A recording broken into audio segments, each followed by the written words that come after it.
ह्या जगात दोन प्रकारचे लोक असतात. पहिले म्हणजे कितीही आणि काहीही खाल्लं तरी ग्रॅमभर सुद्धा वजन न वाढणारे. म्हणजे ह्या लोकांनी कितीही जंक फूड, गोड गोड पदार्थ, तेलकट मेलकट काहीही खाल्लं तरी ह्यांचा छट्टाकभर सुद्धा वजन वाढत नाही राव. आणि मग येतात आमच्यासारखे लोक. म्हणजे आम्ही ऑनलाईन पिझ्झा आणि बर्गरचा फोटो जरी बघितला ना तरी आमचं किलोभर वजन वाढते राव.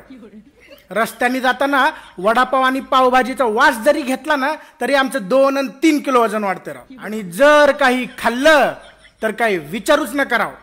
म्हणजे आमचं श्वास घेतलं तरी म्हणजे प्रत्येक श्वासागणिक किलो किलोनं वजन वाढते राव. आम्ही करायचं तर करायचं काय, खायचं तर खायचं काय, प्यायचं तर प्यायचं काय. आमचं आयुष्य फक्त खाद्यपदार्थांचे फोटो बघण्यात आणि वास घेण्यातच जाणार आहे राव. आम्हा लोकांना काय शाप लागलाय, आम्ही पागच्या जन्मी काय पाप केलंय आम्हालाच कळणार राव. हा नाहीत तर काय राव, हा नाहीत तर काय.